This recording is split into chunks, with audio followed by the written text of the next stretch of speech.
The drive up the mountain had been treacherous, the winding roads slick with fresh snow.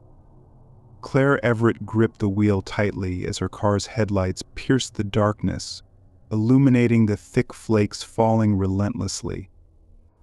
Behind her, a convoy of her friends' cars followed closely, their headlights bobbing in rhythm with the uneven terrain.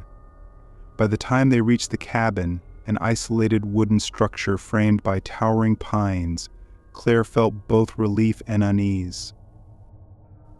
"This is it," Matt asked as he stepped out of his car, his breath fogging in the frigid air. He rubbed his hands together, his red scarf a stark contrast against the gray monotony of the storm. "It looks ...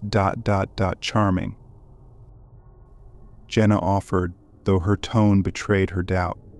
She hugged herself, her coat barely enough to ward off the biting wind. "It's perfect," Claire said, masking her apprehension with a bright smile. As a journalist, she'd stayed in plenty of strange places, but this cabin had an unsettling aura she couldn't shake. Still, it was supposed to be a weekend of celebration, a chance to ring in the new year with her closest friends. What could go wrong?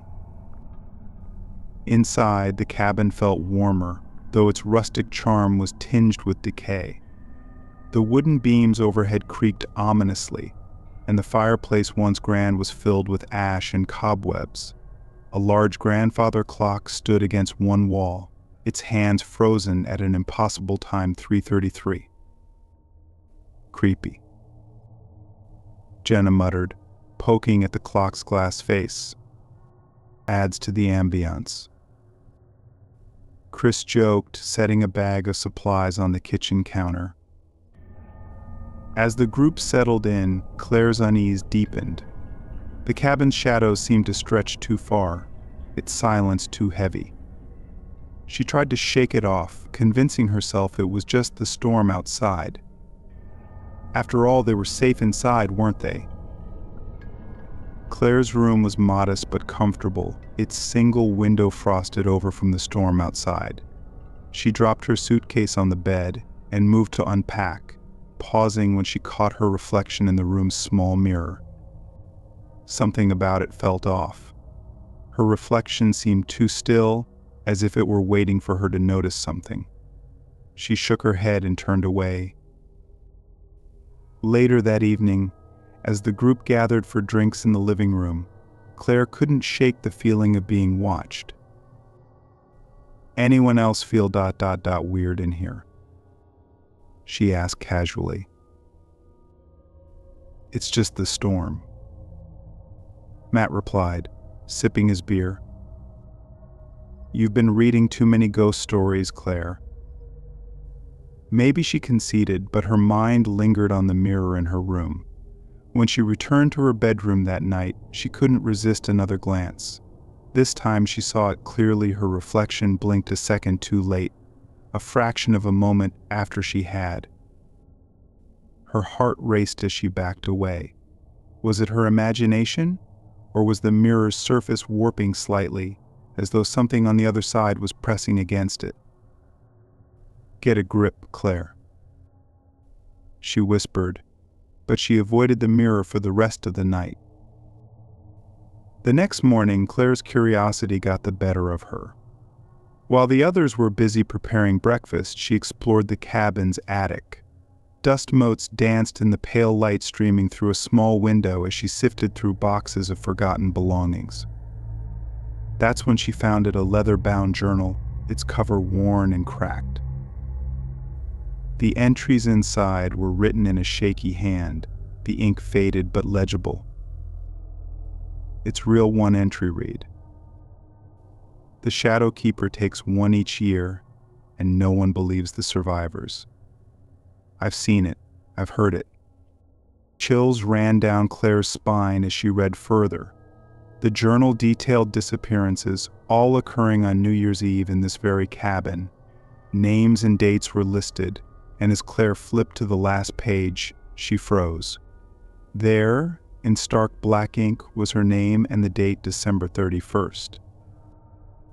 As the storm worsened, the group huddled together in the living room. Claire shared what she'd found, her voice trembling as she recounted the journal's chilling details. "This is insane," Chris said, pacing. "It's probably a prank someone left to freak out renters." "Maybe," Claire said, though she wasn't convinced. Her unease grew when Matt suddenly stood, his head cocked, as if listening to something. "Did you hear that?" he asked. The group fell silent, but only Matt seemed to hear it. "Someone's calling my name," he insisted, moving toward the door. "Matt, don't." "Don't," Jenna said, grabbing his arm, but he shrugged her off. "I just need to check. I'll be right back," he said, stepping out into the snow. Minutes passed. Then an hour. Matt never came back. Panic set in as the group realized Matt was gone. Chris and Jenna wanted to search the woods, but the storm's fury made it impossible. Claire tried to keep them calm, but tension crackled like static in the air. That's when the whispers began. At first they were faint, indistinct murmurs that seemed to come from the walls. Jenna pressed her ear to the wood, her face pale. "It's ... Matt," she whispered, tears streaming down her face. "He's saying he's cold." Chris pulled her away. "It's just the wind," he insisted, though his voice wavered. But the whispers grew louder, more distinct. They called out names, recited secrets no one else could know, and filled the room with a suffocating sense of dread. Claire realized the whispers were feeding off their fear, and if they didn't find a way to stop it, the cabin would consume them all. The cabin was suffocatingly quiet, save for the low hum of the windstorm outside. Claire stood before the grandfather clock, its intricate carvings casting jagged shadows in the dim candlelight. Earlier that evening, the clock had been nothing but an antique, its gears rusted, its hands frozen at 11:13. But now, the minute hand ticked forward with menacing precision.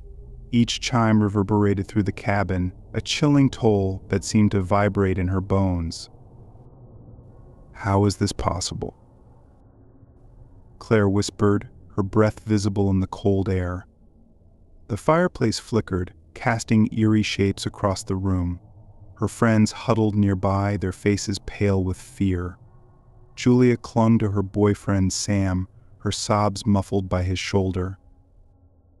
"Claire, do something," Julia pleaded. "You're the smart one, the skeptic.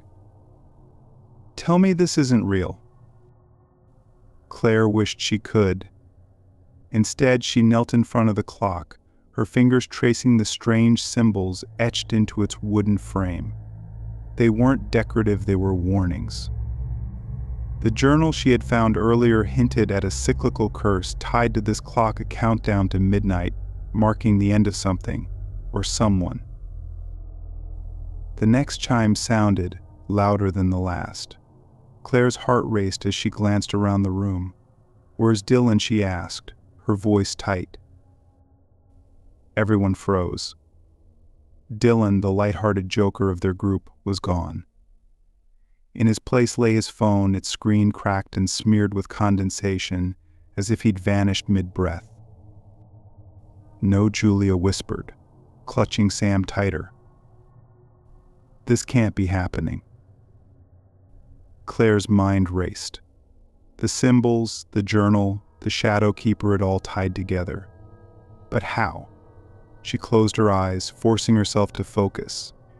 The chimes marked time, but they also seemed to act as a signal, drawing something closer. Midnight wasn't just a deadline. It was a reckoning. "We need to stop the clock," Claire said firmly. "If we don't, it'll keep taking us." Sam hesitated. "And if we stop it, what then?" "We survive," Claire replied, though her voice wavered. "I think." Together they pried open the clock's face, revealing ancient, blackened gears that seemed to pulse as if alive. As Claire reached toward them, a sharp, cold wind whipped through the cabin, extinguishing the candles. The clock's next chime echoed in the darkness. The sound of breaking ice filled the air. Claire gasped as her feet slipped on the slick surface of the frozen lake. The night was black as pitch, the storm's fury barely muting the spectral whispers around her. Claire, the voice was faint yet unmistakable. Her sister Jane. Claire's chest tightened. She hadn't heard that voice in years, not since the accident. Ahead, a figure moved beneath the ice, distorted but heartbreakingly familiar. Jane's face pressed against the surface, her eyes pleading. "Help me," Claire, the voice echoed again, this time louder. Claire knelt, her fingers trembling as she touched the frozen surface. The ice was unnaturally cold, burning her skin. Around her, the lake seemed to pulse, the cracks forming jagged patterns that spread like veins. "It's not real," she muttered, tears streaming down her face. But it felt real. The guilt she had carried since Jane's death was a weight she couldn't shed, and now the Shadow Keeper was using it against her. Behind her, the voices of her friends called out. "Claire, get off the ice." She turned, seeing their distant figures at the lake's edge. The wind carried their panic, but the whispers beneath her drowned them out. Jane's voice grew louder, more insistent. "You left me. Don't leave me again." The ice beneath Claire cracked violently, a spiderweb of fractures spreading out in all directions. She had a choice: retreat to safety or dive into the icy abyss. She stood shivering and shouted into the void. "You're not my sister." The whispers ceased abruptly, replaced by an enraged, guttural howl. The ice shattered, and Claire scrambled back, just as a shadowy figure burst through the surface, its form writhing and unnatural. The cabin's interior transformed before their eyes. Where there had been rustic wood and sparse furnishings, there were now glistening chandeliers, gilded walls, and an opulent banquet table laden with food. Claire blinked in disbelief as she found herself wearing an elegant 1920s flapper dress. Music filled the air, a jaunty, eerie tune played on a gramophone in the corner. Strangers mingled, their faces obscured by elaborate masks. Claire's friends were nowhere in sight. "Welcome to the celebration," a smooth voice purred. She turned to see a man in a pristine white suit, his face hidden by a porcelain mask. He extended a hand. "You must be Claire." "Who are you?" she demanded, taking a step back. "A host, nothing more," he replied.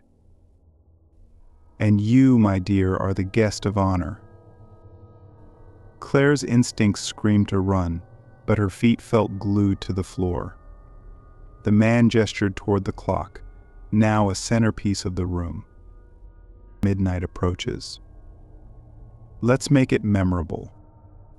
She realized the other guests weren't strangers, they were her friends, their faces twisted in terror beneath their masks. The Shadow Keeper was toying with them, trapping them in this macabre celebration. Claire's mind raced. If this was the Keeper's game, she needed to break the rules. She grabbed a champagne flute and hurled it at the clock. The glass shattered and the music faltered. The host's mask cracked, revealing hollow, black eyes. "You've made a grave mistake," he snarled. The party dissolved into ash, and Claire found herself alone in the cabin's dimly lit living room. Her breath came in ragged gasps as she clutched the journal tighter. Its final entry pointed to the basement. The door creaked open as if inviting her. The air inside was frigid, heavy with decay. Claire descended slowly, each step echoing ominously. At the bottom, the basement stretched into an impossibly large cavern, its walls lined with mirrors reflecting distorted versions of herself. In the center stood an altar covered in blackened vines. On it lay the shard of a mirror, glowing faintly. The Shadow Keeper's voice surrounded her, taunting her with visions of her failures. "You can't save them," it hissed. You couldn't even save her. Claire's resolve wavered, but she pressed forward. She reached for the shard, its surface burning her hand. The mirrors around her shattered, releasing dark tendrils that lunged toward her. She gritted her teeth and plunged the shard into the altar. The cavern shook violently. The cabin's clock struck midnight, and the Shadow Keeper materialized, fully a towering, twisted figure of smoke and shadow. Claire stood her ground, clutching the journal like a shield. "You think you've won it," snarled, its voice reverberating through the cabin. "You cannot destroy fear."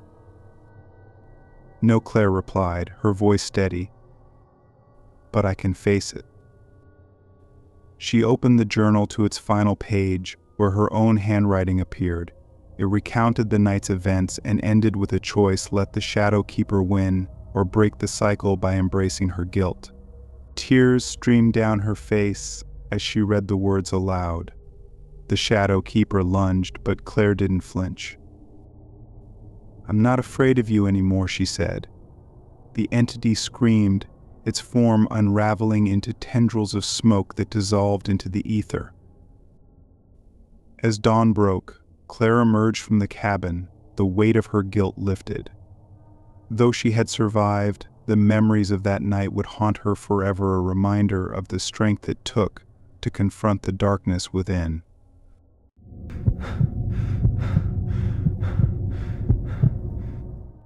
Claire's breath fogged the winter air as she stepped off the bus and into the village she had long left behind. The quiet seemed almost unnatural, as though the very earth had frozen in time. The snow on the ground sparkled under the pale light of the setting sun, but there was a heaviness in the air, an unspoken tension that Claire couldn't shake, no matter how much she tried to convince herself it was all in her head. She tugged her scarf tighter around her neck and made her way down the narrow, snow-lined road toward her grandmother's house. The village was small, tucked away in the mountains like a forgotten relic of another era, with only a handful of houses and the faintest trace of life. Yet there was something about it that unsettled Claire, something that had always lingered beneath the surface of her childhood memories. Her grandmother's house stood at the edge of the village, a quaint cottage with ivy curling up the stone walls. The windows were dimly lit, and the smoke curling from the chimney suggested a fire crackling inside. Claire smiled as she approached the door, the familiarity of it both comforting and haunting. Her grandmother, Agnes, had always been a pillar of strength, even in her old age. Claire hadn't seen her in years, and despite the strange unease creeping over her, she was eager to reconnect. When the door opened, Claire was enveloped in warmth, the smell of cinnamon and wood smoke wrapping around her like a long-lost embrace. Agnes, her silver hair pulled back in a loose braid, stood in the doorway, a welcoming smile on her face. "Claire, my dear," she said, her voice soft but full of life. "I was beginning to think you'd forgotten me." Claire hugged her tightly, surprised by how frail her grandmother felt, how small she seemed in her arms. "Never, Grandma," she whispered, though the words felt hollow, as if she were trying to convince herself more than anyone else. As they settled inside, Agnes poured them both cups of tea and began talking about the village's preparations for the New Year's Eve celebration. The same old traditions, the same old routines. But there was something different about her now, something in the way she spoke, the way her eyes flickered toward the window, as if waiting for someone to appear. "Everything's changed, hasn't it?" Claire said, her voice carrying the weight of unspoken words. "The village. The people." Agnes nodded slowly, her gaze distant. "Yes, but some things never change. You must remember that, child." Before Claire could press further, a soft knock interrupted their conversation. At the door stood a neighbor, a woman Claire barely recognized. She was older now, her face etched with lines of worry. "Good evening, Agnes," the woman said, her eyes darting toward Claire. "I hope I'm not interrupting." No, come in," Agnes replied, but there was a strain in her voice, a hesitation that Claire couldn't ignore. As the woman stepped inside, Claire could feel the shift in the atmosphere. The warmth of the fire seemed to dim, and the silence stretched a little too long. It was as if the very air had grown heavy with something unspoken, a warning hanging in the corners of the room. "We've been preparing for the celebration, you know," the woman said, her eyes flicking nervously to the door.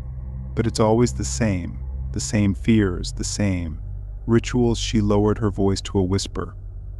"The forest still calls, doesn't it?" Claire's heart skipped a beat. The forest. The place her grandmother had always warned her to avoid. The place where, according to village legend, the Shadow Keeper roamed. But Claire, ever the skeptic, dismissed it as superstition, just like the others in her family had. Yet the unease in the woman's eyes and the sudden shift in Agnes's demeanor made her question everything. Agnes stood slowly and placed a hand on Claire's shoulder, her voice steady but laced with concern. "There are things in this village, child, things you've never been told. Things that are better left buried, but they won't stay buried forever." The night of New Year's Eve arrived, and the village square was alive with flickering lanterns and the low hum of conversation. The air was cold, biting at Claire's cheeks as she stood with her grandmother, watching the festivities unfold. The villagers milled around in their heavy coats, their laughter mingling with the distant toll of the church bell. But despite the cheer, something felt wrong. The shadow of the forest loomed in the distance, dark and suffocating, and Claire couldn't shake the feeling that it was watching them all. As midnight approached, the celebration reached its peak. Children ran through the streets, their faces flushed with excitement, while adults gathered around a large bonfire. But then, just as the final chimes of the bell rang through the air, a cry shattered the revelry. A young boy no more than 6 had disappeared. His parents were frantic, their shouts cutting through the cold night air, but no one could find him. Claire's eyes locked with her grandmother's, and she saw a flicker of something she couldn't quite place. Fear? Guilt? A warning? "The forest," the woman from earlier whispered, her voice trembling. "He's gone into the forest." The villagers exchanged nervous glances, but no one moved, no one dared. The keeper, Agnes muttered under her breath. "It's begun." Claire's heart pounded. She couldn't just stand there while a child was lost in the woods, especially not when the villagers stood frozen, too terrified to act. Without thinking, she turned and ran toward the tree line. "You can't go in there," someone shouted from behind her. But Claire didn't stop. The cold wind whipped her face, and the crunch of snow beneath her boots was the only sound as she pushed forward. The forest swallowed her whole. The trees seemed to close in around Claire, their skeletal branches reaching for her like twisted hands. The moon barely penetrated the thick canopy, and the path ahead was barely visible, shrouded in mist and shadow. She called out for the boy, her voice trembling with a mix of fear and determination. But there was no answer, only the eerie silence of the woods. As she moved deeper, a strange sensation crept over her, as though the forest itself were alive, watching her every step. The further she ventured, the more oppressive the air became, thick with something ancient and malevolent. She stumbled across strange markings etched into the bark of trees, symbols she recognized from the journal she had found earlier at her grandmother's house. The same symbols that had been carved into the stone of the old chapel. The Shadow Keeper's sigil. Claire's pulse quickened as a low whisper reached her ears. It was faint at first, like the rustling of leaves, but then it grew louder. The voice was indistinct, like it was coming from all around her, not just the trees but the very ground beneath her feet. "Help me," the voice cried. Her breath caught in her throat. She wasn't sure if the voice was real or if it was some trick of the wind, but it sounded like the missing boy. She quickened her pace, her heart pounding as she pressed deeper into the forest. The whispers grew louder, more insistent, until they were all she could hear. "Help me," it repeated, now unmistakable. Then she saw him. A tiny figure, standing in the moonlight. His face was pale, his eyes wide and unblinking. But as she drew closer, she realized something was horribly wrong. The boy's eyes, once full of innocence, now glowed faintly with an unnatural light. And his smile? It wasn't his own. The Shadow Keeper had marked him. As Claire approached, her heart racing, the boy's body began to shift unnaturally. His skin stretched and contorted, and his face seemed to warp, flickering between his own and something far older, far darker. The voice that came from his mouth was no longer that of a child, but a deep, guttural rasp like something not of this world. "You shouldn't have come," the voice hissed, and Claire's knees buckled beneath her, fear washing over her like a cold wave.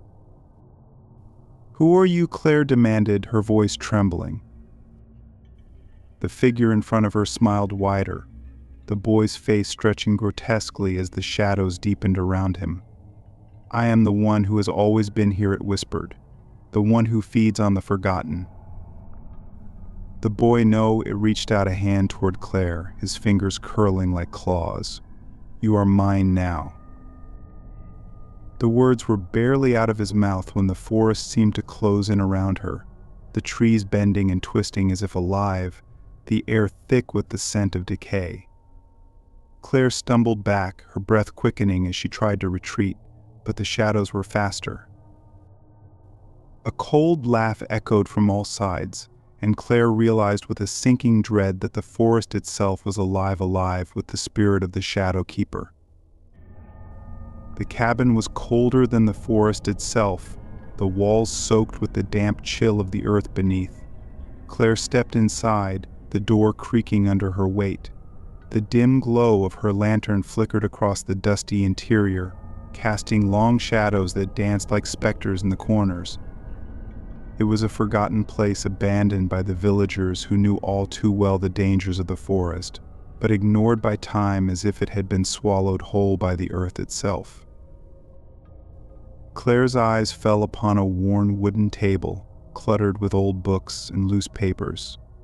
As she approached, she recognized the yellowed pages as something far more sinister than mere relics of the past. They were journals, handwritten in a hurried, frantic scrawl.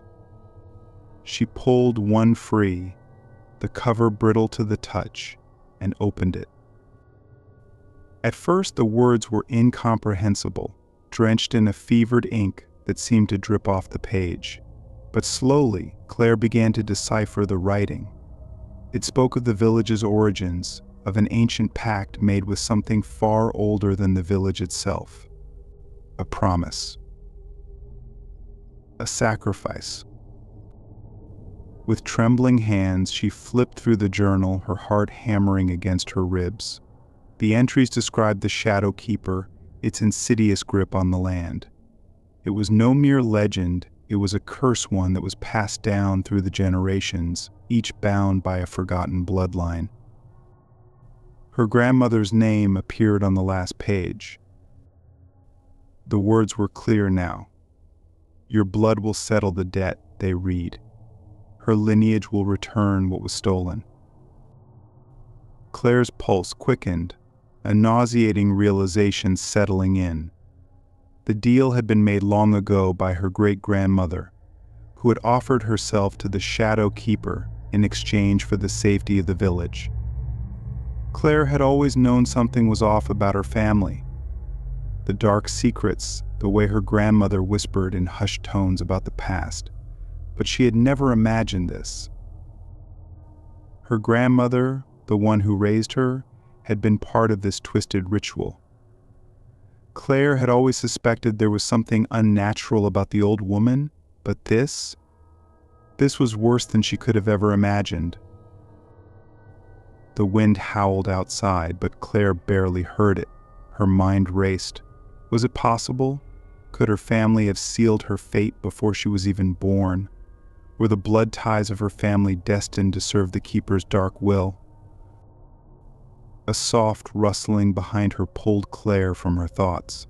She turned, heart leaping in her chest, but the room was empty, except for the boy. He stood in the doorway, his eyes hollow, glazed with an eerie light. I found it, he whispered. His voice was wrong, too old, too deep. I found what we need.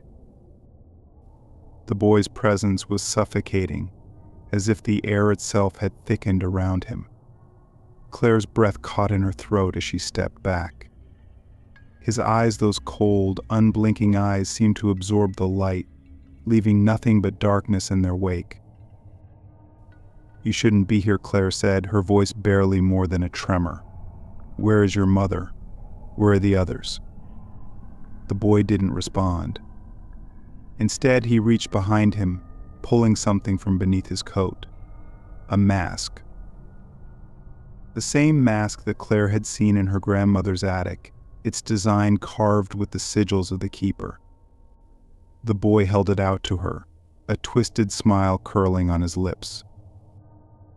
The shadows in the room deepened, and Claire felt a chill crawl up her spine. She instinctively backed away from the boy, but something inside her, something ancient, almost primal, kept her rooted to the spot. I found it, the boy repeated, his voice quieter now. You were always meant to find it. The darkness that followed his words seemed to choke the room, and Claire felt her heartbeat quicken as the world around her started to distort.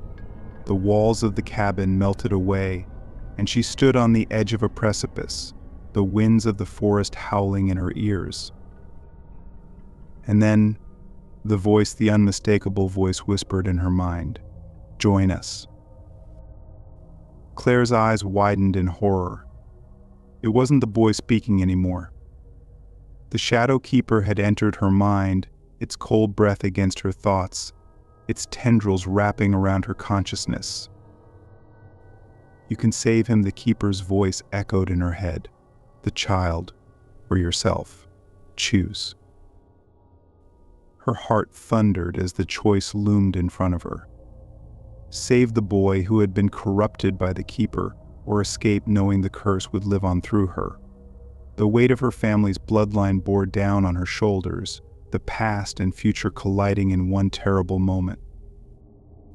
You can't, Claire gasped. You can't have me. The boy's face twisted into a grotesque, hollow grin, his mouth stretching impossibly wide. It already has, he whispered. The night was closing in fast, the moon a thin, pale sliver in the sky. Claire's pulse raced as she hurried through the underbrush, her breath sharp in the cold air. The boy was beside her now, walking without effort, his steps silent in the snow. But he was different. His eyes, once so full of innocent fear, now gleamed with a hunger that made Claire's skin crawl. She couldn't shake the feeling that he wasn't himself anymore, that whatever had possessed him was slowly bleeding into her own soul. "Don't," she whispered, afraid to speak too loudly, as if the very sound of her voice might draw the keeper's attention. "You have to fight it. You're not evil."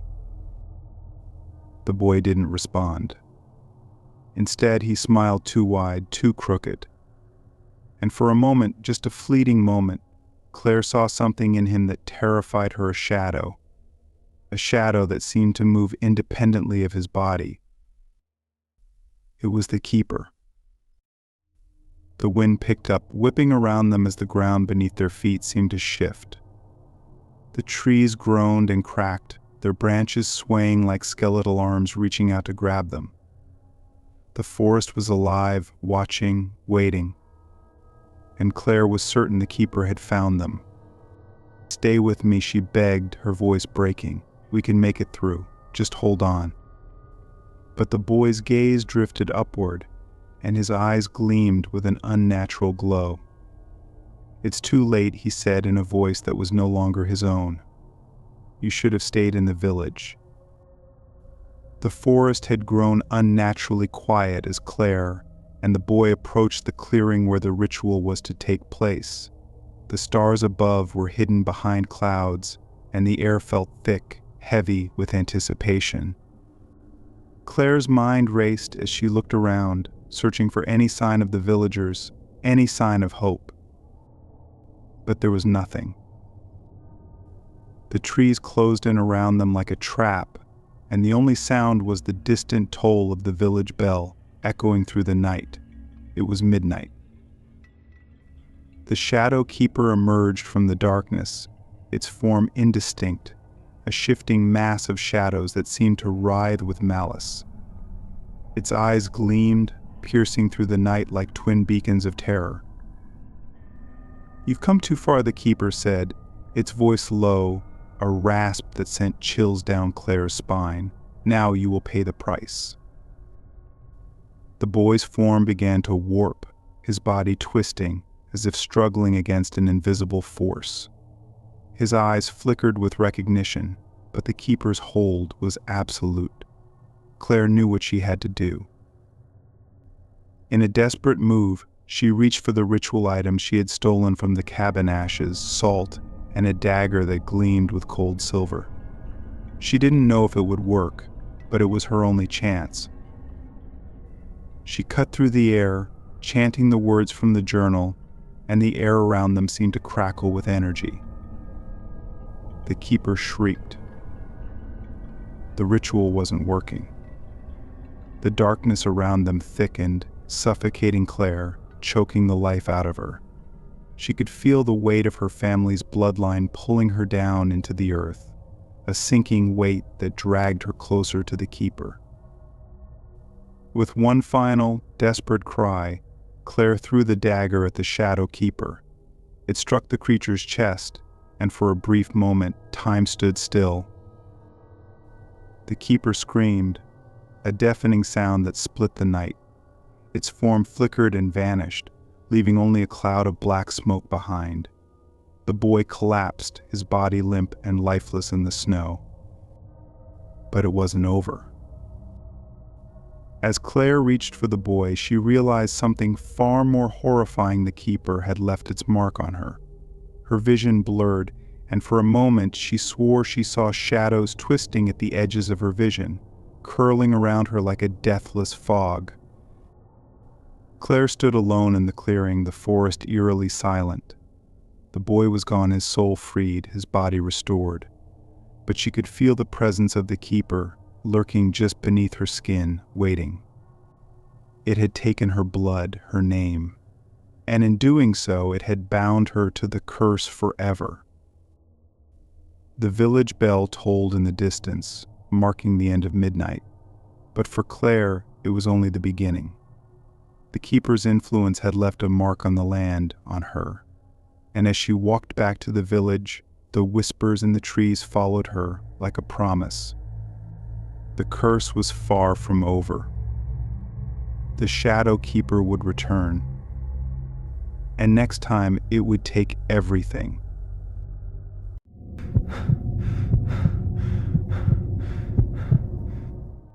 The snow fell in thick, relentless sheets, the road ahead disappearing into a white void. Clara Jennings tightened her grip on the steering wheel, the tires of her old sedan struggling to maintain traction on the icy mountain pass. The isolation of Pine Hollow pressed down on her like the weight of the storm. For a moment she considered turning back, but no, she was here for a reason. A story, her story. Her breath fogged the windshield as she leaned forward, squinting through the haze. The lodge loomed ahead, its shadowy form barely discernible through the swirling snow. An unsettling chill crept over her that had nothing to do with the freezing temperature. The car rolled to a stop in front of the building. Clara stepped out into the frigid air, her boots crunching against the snow.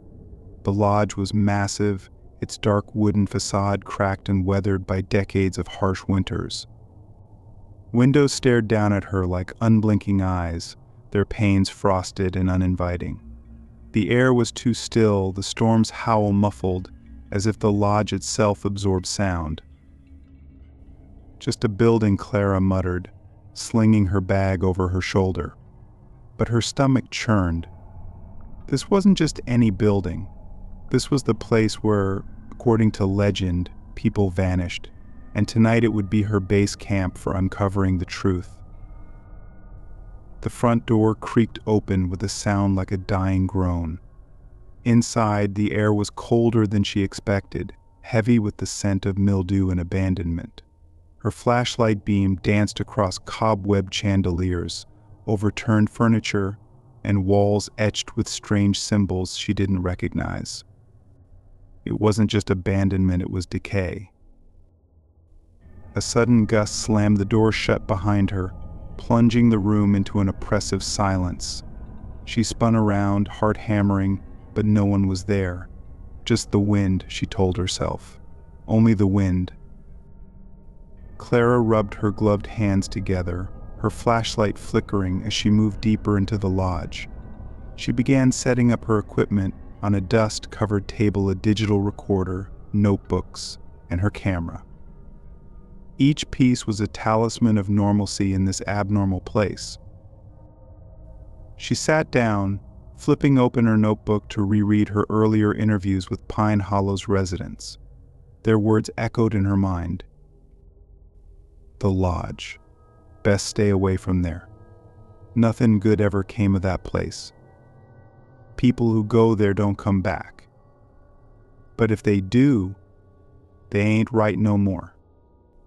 One man had handed her an old photograph, a group of men and women standing in front of the lodge, their faces stiff and somber.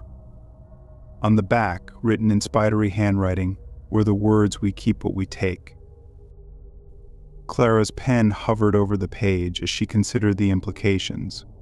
Was the lodge merely a symbol of fear in an isolated town, or was there something truly sinister within its walls? Her musings were interrupted by a soft noise, a whisper. She froze, her pen trembling in her hand.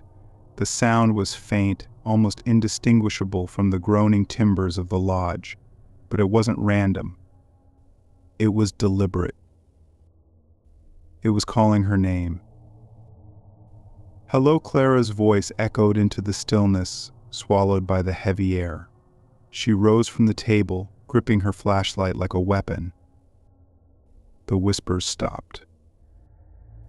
She walked cautiously toward the source of the sound, a hallway stretching into darkness. The beam of her flashlight barely cut through the gloom, illuminating only fragments of the lodge, a torn curtain, a door hanging slightly ajar, a broken mirror with shards glinting like jagged teeth. Her breathing quickened. She could hear her heartbeat pounding in her ears as the floorboards creaked under her weight. She reached the end of the hallway, where a door stood partially open. Clara pushed it with a trembling hand. The room beyond was bare except for a single chair and a window, its glass frosted over. But as her flashlight swept across the walls, she saw something that made her stomach drop. More of those strange symbols, scratched deep into the wood. They seemed to writhe under the light, their shapes shifting as if alive. And then she heard it again. Clara. This time the voice was unmistakable. She stumbled back, her flashlight clattering to the floor and plunging the room into darkness. Scrambling to pick it up, she realized the air had grown colder, her breath visible in front of her face. "Who's there?" she demanded, her voice cracking. The silence was deafening. By the time Clara returned to the main hall, her nerves were frayed. She fumbled with her recorder, reviewing the audio she'd captured in the hallway. Her hands trembled as she played back the recording. At first, there was nothing but static. Then came the whispers, faint but undeniable, and then clear as day her name. Clara. She felt the blood drain from her face. The voice wasn't hers. It wasn't human. "You have to leave," it said, low and guttural. Clara snapped the recorder off, her breath hitching. She glanced at the door, considering escape. But leaving meant abandoning her story, and she couldn't do that. Not when she was so close. Resolving to stay, she set up her camera to document the symbols in the hallway. The storm outside howled louder, as if mocking her decision. It wasn't until she reviewed the photos that she noticed the shadow. In each frame, a figure stood at the edge of the shot, tall and indistinct, its face hidden. The keeper. Determined to find answers, Clara studied the map she'd found in the journal. A hidden room was marked on the lodge's second floor, labeled Sanctuary. It seemed like her next logical step, but dread clawed at her chest as she ascended the staircase. The lodge felt alive around her. The creaks of the floorboards were too rhythmic, too deliberate, like a heartbeat. The walls seemed to close in, the air growing heavier with each step. Her flashlight flickered, casting unsettling shadows that danced along the corridors. The door to the hidden room was unremarkable, save for a single handprint smeared in what looked like dried blood. Clara hesitated, her hand hovering over the doorknob. From the other side, she thought she heard faint crying. She pushed the door. It didn't budge. As she searched for another way in, the hallway behind her twisted impossibly, doors appearing where none had been before. Clara's panic rose as she realized the lodge was shifting, trapping her in its labyrinth. She spun in circles, her flashlight beam revealing nothing but endless corridors. "Let me out," she screamed. Her voice echoed, swallowed by the oppressive silence. The keeper's laughter, low, guttural, and chilling, followed her as she stumbled blindly through the shifting maze, her determination beginning to crack under the weight of fear. Clara's fingers trembled as she peeled away the brittle pages of a long-forgotten journal, the paper crackling with each movement.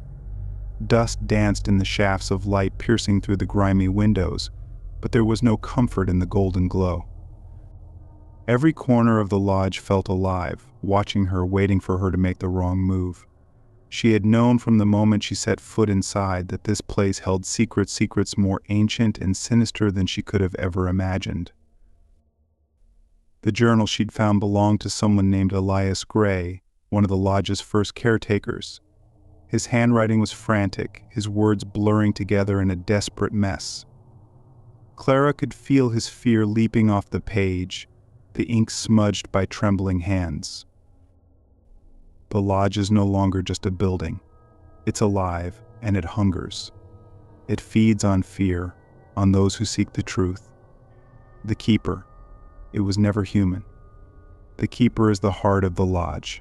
It controls everything here, and it will never let you leave.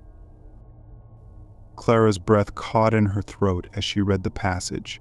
She slammed the book shut, the sound reverberating through the silent room like a gunshot. Her heart was racing now, every beat pounding in her skull. The storm outside seemed to grow louder, the wind howling as though it too was trying to warn her. In her mind, the pieces began to fit together. The lodge wasn't just a retreat. It wasn't just an abandoned hotel stuck in time, it was a place of power. The rituals, the cult, the strange disappearances. It all led back to one thing: the keeper. Clara wasn't here by chance. She had been drawn here, lured by something darker than she could understand. As she stood there, staring at the yellowed pages of the journal, the shadows in the corners of the room seemed to stretch toward her, bending unnaturally, like fingers reaching out to claim her. Clara backed away slowly, gripping the journal to her chest. The keeper watches, the keeper waits. Her stomach twisted with the realization that her very presence was what had awakened the malevolent force in the lodge. The keeper was watching her now, and it wanted her. She was its prey. Her voice trembled as she whispered to herself, "I have to get out." But a voice cold and detached replied in her mind, "You're already too late." It started with the mirrors. At first, Clara chalked it up to stress, to the isolation, to the mind playing tricks. But the reflections, distorted, wrong, were always there, lurking behind her, following her every move. She would turn around and see nothing, but when she faced the mirror again, a figure would be standing just behind her, a faint outline of a person that shouldn't have been there. Sometimes she thought she saw the keeper, its features obscured, its eyes black pits, empty of all humanity. Clara's heart pounded in her chest as she tried to shake the feeling of being watched. She took to recording her thoughts on her voice recorder, an effort to cling to the slivers of her sanity. The storm is getting worse. I feel like the walls are closing in on me. Every step I take, the lodge feels smaller, like it's trying to trap me. She could hear the slight tremor in her own voice, but she pressed on. It wasn't just the mirrors. The lodge itself had become a maze, each room twisting back into itself no matter how far she walked. She'd exit a door and find herself in the same place. The halls stretched endlessly, yet she was always one step away from where she wanted to be. The walls seemed to shift, breathing around her, closing in like a net. The keeper was playing with her, toying with her perception, twisting the very fabric of reality. In the dead of night, when Clara wandered through the lodge, she began to hear the whispers, low and guttural, seeping into her mind. Leave. Leave while you can. They didn't come from anywhere, but everywhere. The walls themselves seemed to speak, urging her to go. It's too late now. The keeper is coming for you. Clara's breath caught in her throat as she stood frozen, the air thick with dread. The whispers grew louder, becoming a cacophony, echoing off the walls, a relentless chorus. Her skin crawled, and her knees buckled, but she refused to give in. She gripped the recorder tighter. I will not leave. Not without the truth. But the lodge didn't care for her defiance. The whispers soon turned to laughter, low, mocking, familiar. It was as if the keeper were right behind her, breathing down her neck. And then it spoke, not with words, but with feeling. You cannot run from what is inside you. Clara had had enough. She could feel the lodge's power tightening around her, the walls pressing in from all sides, the air growing thick with malevolence. It was time to confront the keeper, to end this madness before it consumed her. She made her way to the central hall, the heart of the lodge, where the ritual circle was etched into the floor. The cold stone beneath her feet seemed to pulse with energy, a vibration that went deep into her bones. The symbols on the floor were ancient, dark, and twisted just like the lodge itself. Clara stood in the center, feeling the weight of the atmosphere closing in on her, She was no longer sure if she was facing an entity, a ghost, or something much worse, something that had existed long before her and would continue to exist long after. The keeper's presence was everywhere, pressing down on her chest, smothering her thoughts. Suddenly, a figure appeared at the edge of the circle, its shape shifting, flickering between human and something more. Its eyes were dark, void-like, as though they could suck in all the light around it. Clara knew without a doubt that this was the keeper.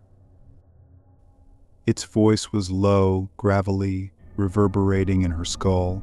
"You should never have come. You're just another sacrifice." The lodge seemed to groan in agreement, the walls trembling as though in response to its master. Clara's legs shook, but her resolve held firm. She couldn't let this place consume her, not without a fight. In one swift movement, Clara picked up an ancient artifact that had been sitting on a nearby pedestal, a broken stone dagger, its blade worn and chipped. The keeper hissed, its voice rising in anger. "You think you can stop me? You think you can destroy me?" Clara didn't answer. Instead, she plunged the dagger into the floor, cracking the surface of the ritual circle. The sound was deafening, a deep rumble that shook the very foundation of the lodge. The walls screamed in agony, and the storm outside intensified, howling as if the world itself were being torn apart. For a brief moment, everything stilled. The lodge fell silent. Then, with a burst of energy, the keeper lunged at her. Clara ran. She didn't know where she was going, just away from the lodge, away from the horror that had nearly consumed her. She could hear the storm outside raging, the wind howling like a beast hungry for her flesh. She pushed through the door, stumbling into the blinding snow. For a moment she thought she had escaped. The cold air burned her lungs, but it felt like freedom. Her legs gave out beneath her, and she collapsed into the snow, gasping for breath. She had made it out. She had defeated the keeper. But when she stood and looked around, she froze. Pine Hollow was gone. The town she had driven through just hours ago, where people had warned her about the lodge, was no longer there. No lights, no people. The streets were empty, the snow untouched. It was as though the town had never existed. Clara stumbled forward, panic rising in her chest. She ran from one street to the next, but the silence was absolute. No footsteps followed her, no breath but her own. The keeper's voice whispered in the back of her mind, "You can never escape. The lodge is inside you." Clara's breath was ragged as she collapsed in the middle of the empty street. Her mind reeled with the horrors of what she had just witnessed. She reached for her recorder, her last link to the world she thought she knew. With trembling hands, she pressed play. The familiar click filled the silence, but as her voice echoed through the speakers, something was wrong. It wasn't her voice anymore. "You thought you could leave." The voice was distorted, malevolent. It was the keeper's. Clara's heart stopped. She had escaped the lodge, but in doing so, she had become part of it. The storm howled around her, but this time it felt like the lodge was closing in on her once again. Her voice came back on the recorder, but now it wasn't hers. It was the keeper's. "Welcome home." The recorder fell from Clara's hand, clattering to the ground as she turned to face the endless night. The lodge's echo was now inside her.